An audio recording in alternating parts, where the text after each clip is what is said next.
young man, Jing, runs a mobile repair shop, but the money he earns from there hardly pays for his rent. In fact, it's not about the rent, it's about his little sister, Tong, who needs money for her surgery because she has a hole in her heart. The entire responsibility for his sister rests on Jing's shoulders because his dad left his mother many years ago, and his mother also passed away due to cancer. Despite this emotional burden, one day Jing visits the doctor, who reveals that Tong's condition is getting worse day by day, and she only has 2 years left to live without surgery. However, the money he needs for the surgery overwhelms him, as it's over 700,000 yuan, which Jing has no idea how on earth he will arrange from. That same night, while Jing looks at his sister adoringly, he receives a call from his friend who summons him to his factory because he wants to show Jing something. There, he slides back a cloth to reveal a colossal stockpile of 100,000 smartphones. He explains that these phones were supposed to be sent to Italy but were rejected during quality checks, and now the owner is in jail and hasn't paid rent for the storage for 2 years.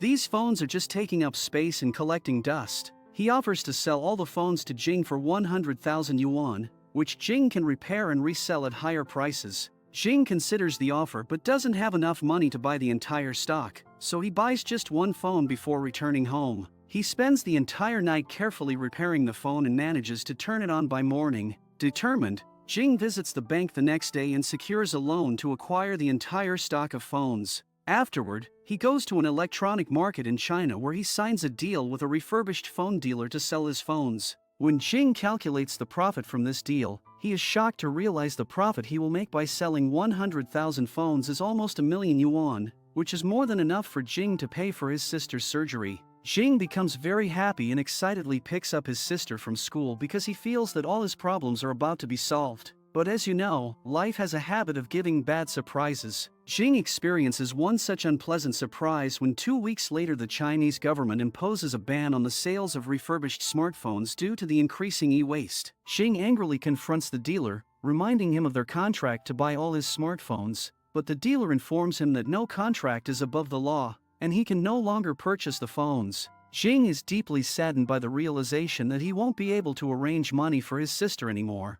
Additionally, he now also has the burden of paying back the loan he took to purchase the phones. His life is miserable, but suddenly, an idea strikes him, and he goes to the manufacturing company of the same smartphone where he proposes a deal to the manager.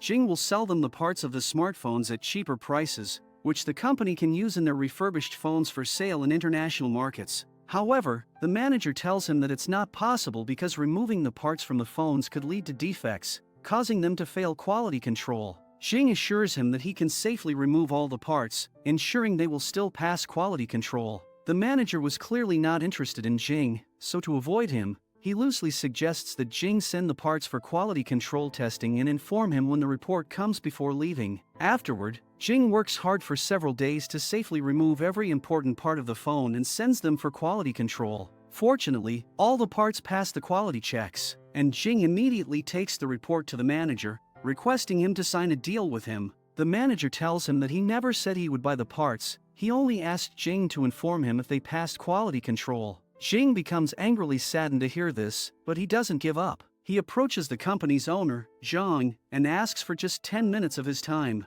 However, the owner is in a hurry because he has to catch a train in 30 minutes, so he declines to talk to Jing. Undeterred, Jing quickly buys a ticket for the same train and rushes towards the station on his scooter through narrow alleys. Unfortunately, he meets with an accident on the way. Determined, he picks himself up and struggles to restart his scooter, but it refuses to cooperate, so Jing turns to sprinting and runs to the station on foot, managing to catch the train at the very last second. He goes straight to the owner's seat and says, "Now you have 10 minutes, right?" Jing explains his entire plan to the owner, but the owner discourages him, saying that he won't be able to remove all the parts from the phones and keep them intact. However, after a lot of insisting from Jing, the owner agrees to buy all the parts from him but only if they pass quality control. If they fail, Jing won't get a dime. Furthermore, the owner refuses to provide any assistance or workers. Jing has to manage everything on his own. After getting off the train, Jing wonders how on earth he can dismantle 100,000 phones by himself. That night,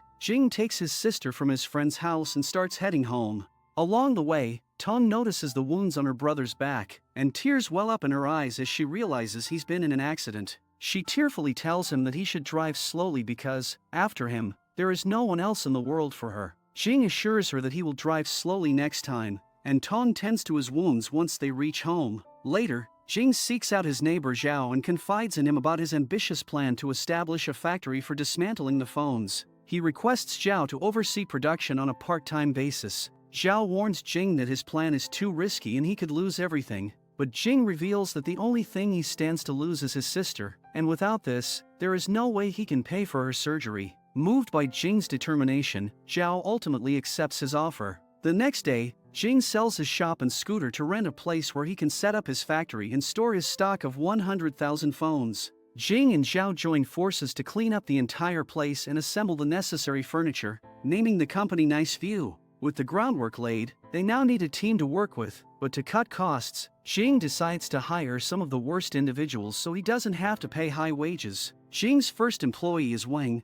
a single mom who suffers from hearing loss due to prolonged exposure to noise in her previous job. Currently working as a waiter, she often takes wrong orders due to her hearing problem. Despite this, she possesses some technical knowledge, so Jing offers her a job which she happily accepts. His next employee is a weird guy who rarely talks to people and owns multiple dogs. He once punched his previous employer out of anger, after which he never found a job in another company. Jing extends a job offer to him, which he also agrees to. After that, Jing hires two gamer boys who care about nothing but gaming and spend their days playing computer games. Jing trains all his employees with dedication, ensuring that they don't mess up with quality control. Upon hearing Jing's story, some retired senior citizens living nearby stepped forward to help him, as they were getting bored at home. Jing feels happy to see that, and from the next day on, everyone starts working. However, Jing doesn't have enough money to pay their wages, so he takes up a window cleaning job with the help of his friend.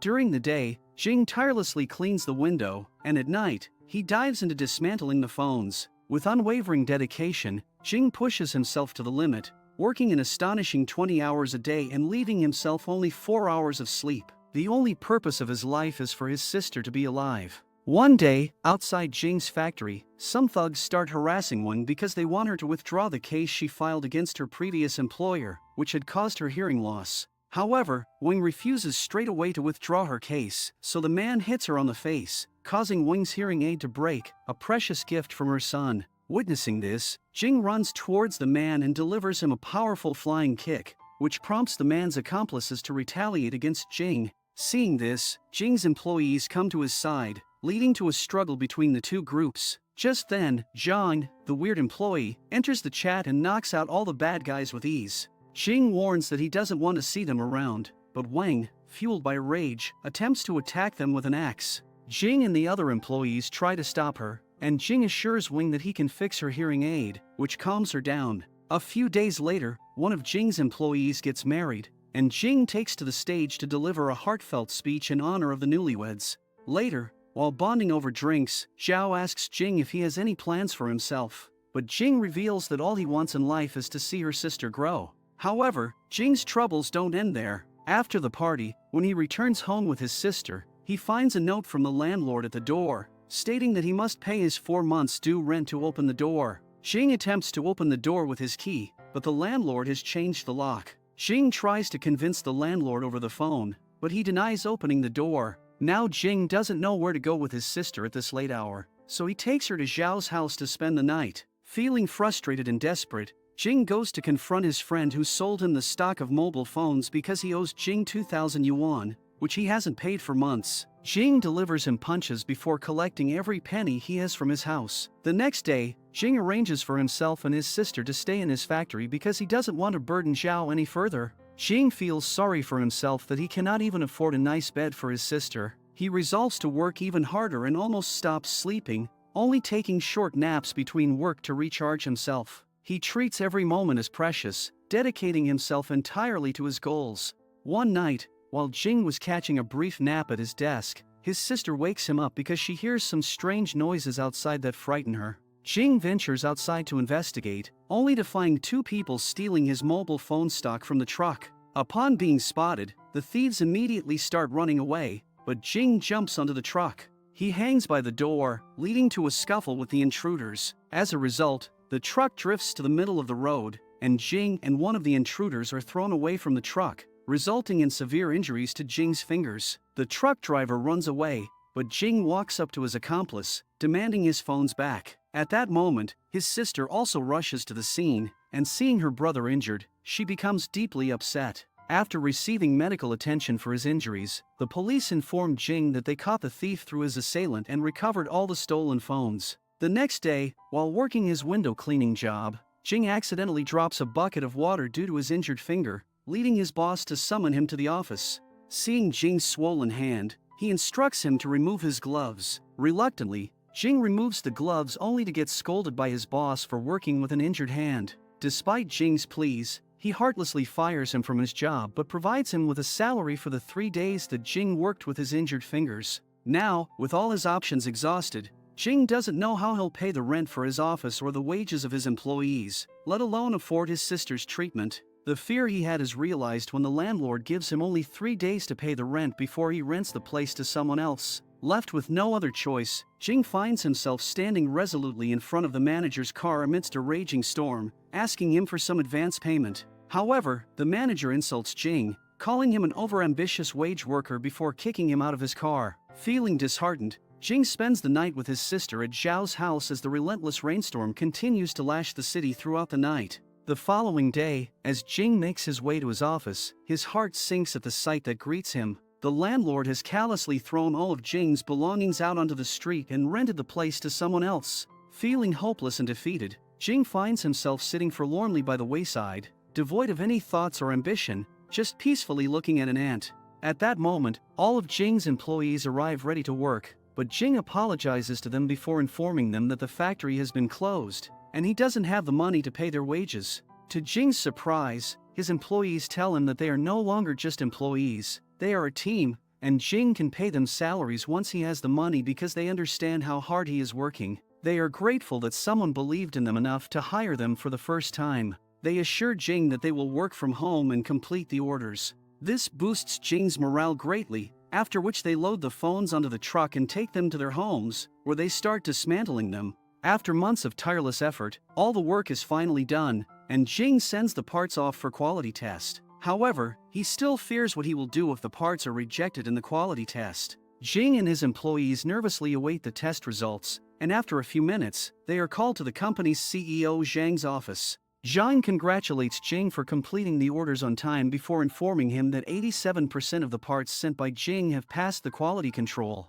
A wave of joy washes over everyone, and tears of happiness fill Jing's eyes. But the story doesn't end there. Zhang is highly impressed with Jing and offers him a deal worth 5 million yuan to work for him for 2 years. Jing nervously asks if he can get an advance payment this time, to which Zhang smiles and agrees. The group holds back their emotions as they enter the elevator, but as soon as they reach inside, they scream with joy at the top of their lungs. Finally, Jing is able to get his sister treated. The scene then shifts to 6 years later and Jing's company, Nice View, has soared to immense heights, making Jing a billionaire. Today he can be seen on stage launching a new product for his company, with all his old employees, who have also become quite wealthy like Jing, present at the